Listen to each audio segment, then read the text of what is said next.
ఈ టైంలో hair loss అనేది చాలామందికి అవుతుంది. సో హెయిర్ లాస్కి చిన్న రెమెడీ చెప్తాను. ఈ ఆయిల్ అప్లై చేయడం వల్ల ఏంటంటే హెయిర్స్ అనేవి స్ట్రాంగ్గా ఉంటాయి, ఎక్కువ ఊడిపోవు కూడా. ఫస్ట్ వచ్చేసి మనకి మందారం ఆకులు తీసుకోండి, ఒక 2 కొమ్మలు. తర్వాత వచ్చేసి ఒక అలోవెరా కొమ్మ. ఆ తర్వాత వచ్చేసి కరివేపాకు రెమ్మలు ఎక్కువ తీసుకోండి. నేను అందులో ఓన్లీ 2 తీసుకున్నా. ఒక 8 నుంచి 12 వరకు తీసుకోండి. ఉసిరికాయలు వచ్చేసి ఒక 15 నుంచి 20 చిన్నవి మాత్రమే తీసుకోండి. ఆనియన్స్ ఒక 2 ఆనియన్స్ సరిపోతాయి. ఇవి వచ్చేసి ఫ్లాక్స్ సీడ్స్, షాప్స్లో దొరుకుతాయి అవి. అలాగే మెంతులు కూడా తీసుకోండి, కొన్ని మెంతులు. ఒక 1/2 లీటర్ ఆయిల్ తీసుకోండి. మందారం ఆకులు సపరేట్ చేసి ఆయిల్లో వేయండి. ఆ తర్వాత వచ్చేసి ఆనియన్స్, తర్వాత అలోవెరా, కరివేపాకు, ఉసిరికాయలు వేయండి, ఫ్లాక్స్ సీడ్స్, మెంతులు కూడా వేసేయండి.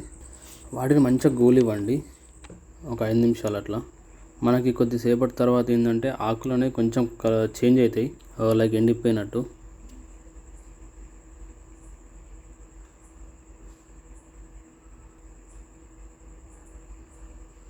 ఈ ఆయిల్ మన హెయిర్కి అయితే చాలా బలం.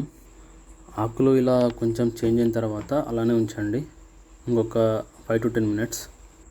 మంట కూడా బాగా పెద్దగా పెట్టకండి, నార్మల్ హీట్లోనే పెట్టండి. కొద్దిసేపటి తర్వాత మనకు ఆకులు వచ్చేసి ఈ కలర్లో చేంజ్ అవుతాయి, బ్రౌన్ కలర్లో. అప్పుడు స్టవ్ ఆపేసేయండి. సో ఆకులన్నీ తీసేయండి, అందులోంచి తీసేసి ఆయిల్ మొత్తం ఒక దగ్గర ఒక బాటిల్లో వేసుకోండి. ఈ ఆయిల్ మీరు డైలీ అప్లై చేసుకోవచ్చు హెయిర్కి, ఎలాంటి ప్రాబ్లం ఉండదు. మీకు ఒక 15 డేస్లో మీకు ఇంప్రూవ్మెంట్ అనేది ఖచ్చితంగా ఉంటుంది. వీడియో నచ్చితే ప్లీజ్ సబ్స్క్రైబ్ అండ్ లైక్.